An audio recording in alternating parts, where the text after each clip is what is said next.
वर्ग 10वीं, विषय सामाजिक विज्ञान, उप विषय इतिहास, इकाई 4, भारत में राष्ट्रवाद।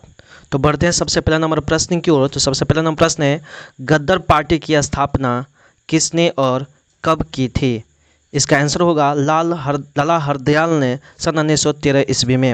अगला क्वेश्चन है, गद्दार पार्टी की स्थापना कहाँ हुई थी? इसका आंसर होगा संयुक्त राज्य अमेरिका के सैन फ्रांसिस्को शहर में। तो बढ़ते अगले नंबर प्रश्न की ओर। अगला नंबर प्रश्न है, गद्दार पार्टी का प्रारंभिक नाम क्या था? इसका आंसर होगा Hindustan association of the Pacific coast.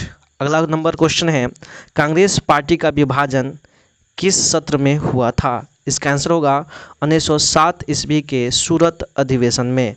तो अगला नंबर प्रश्न है, 1907 में भारतीय राष्ट्रीय कांग्रेस के सूरत अधिवेशन की अध्यक्षता किसने की थी? इसका आंसर होगा रास बिहारी घोष ने। तो बढ़ते हैं अगले नंबर प्रश्न की ओर। तो अगला नंबर प्रश्न है, नरमपंथी और चरमपंथी ग्राम दल कांग्रेस के किस अधिवेशन में एकत्रित हुए थे?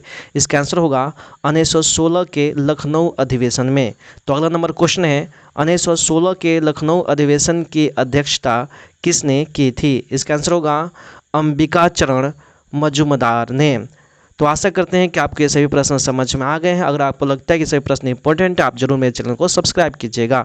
तो बढ़ते अगले नंबर प्रश्न की ओर। तो अगला नंबर का प्रश्न है, भारत में मॉन्टेस्क्यू चेम्सफोर्ड सुधार अधिनियम किस वर्ष पेश किया गया था? इसका आंसर होगा 1919 ईस्वी में। तो अगला नंबर क्वेश्चन है, भारत शासन अधिनियम 1919 को और किस नाम से जाना जाता है? इसका आंसर होगा मॉन्टेग्यू चेम्सफोर्ड अधिनियम।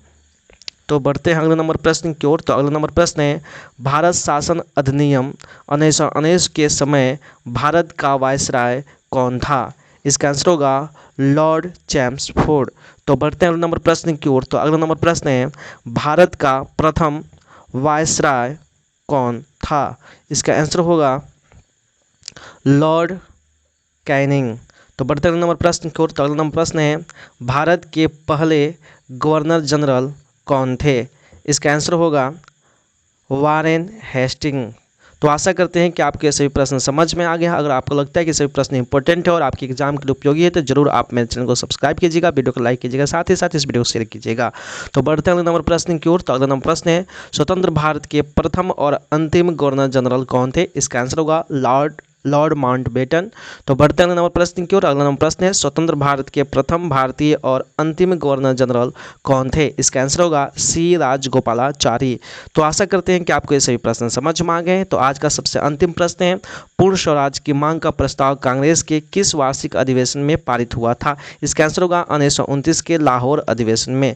तो आशा करते हैं कि ये सभी प्रश्न आपके समझ में आ गए हैं। अगर आपको लगता है कि सभी प्रश्न इंपॉर्टेंट है और आपके एग्जाम के लिए उपयोगी है, तो जरूर आप मेरे चैनल को सब्सक्राइब कीजिएगा, वीडियो को लाइक कीजिएगा, साथ ही साथ इस वीडियो को शेयर कीजिएगा। Thanks for watching study with Ajay sir.